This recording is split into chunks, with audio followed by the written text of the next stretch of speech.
Hello, this is Tak Chung from Walk with Tak. A fried rice always contains eggs.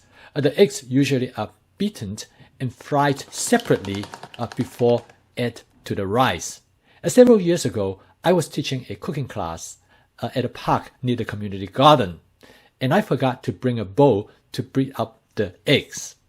I was doing a fried rice demonstration, and out of desperation, I cleared a space in the middle of the wok to fry the eggs. It worked out okay, and I have been doing this way ever since then because it is much easier. However, I have never seen other people doing this. A couple of years ago, I have a friend had a major surgery and recuperating at home, so I decided I would go to his house and cook a lunch and eat with him. I was going to make a fuyang egg with tomato.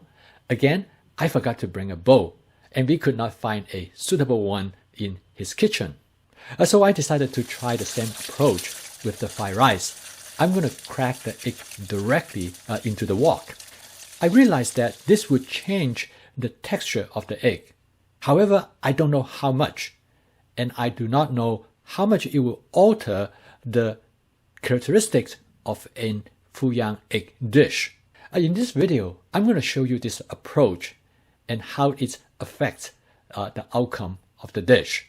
In this demonstration, I'm going to cook a fuyang egg with tomato, a very simple dish. To learn more about the fuyang egg template, please see my video on this topic. I'm going to spot season the wok with my method. If you are not familiar with my spot seasoning method, please take a look at this video. This step is critical because the egg must be able to flow along a non-stick surface in order for the dish to be successfully cooked. I cracked 6 eggs directly into the wok. Now the original method, the egg is cracked into a bowl and then beaten up. I noticed that the egg whites start to cook immediately. Right there, I realized that the texture of this dish is going to be different from the original dish where the egg is cracked ahead of time. I used a wok spatula to break up the yolk and try to spread out the yolk so it can mix with the egg whites. I know it's not going to work because the egg whites were already cooked. I next added seasonings, which contains mushroom seasoning, minced onion flakes, garlic powder, and lemon pepper. This is my basic seasoning mix. And then I added tomatoes. I noticed that the egg whites are already cooked and they coagulated, whereas the egg yolk still quite fluid.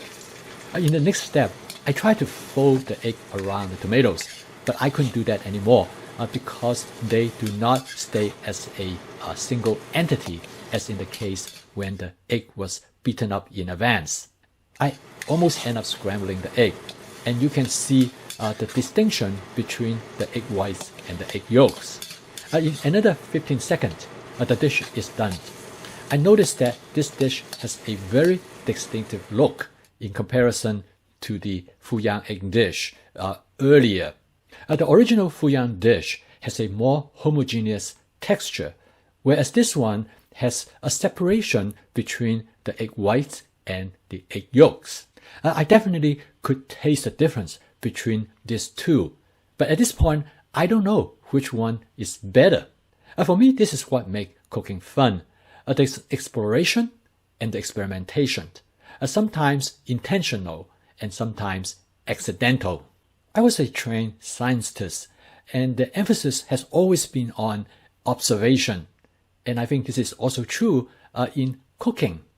I might have discovered an alternative to the fuyang egg template. However, I won't count on it. At least this method will reduce one less bowl to wash at the end of dinner. Thank you for watching. Please subscribe to my YouTube channel if you would like to receive notification of my future video postings. See you next time.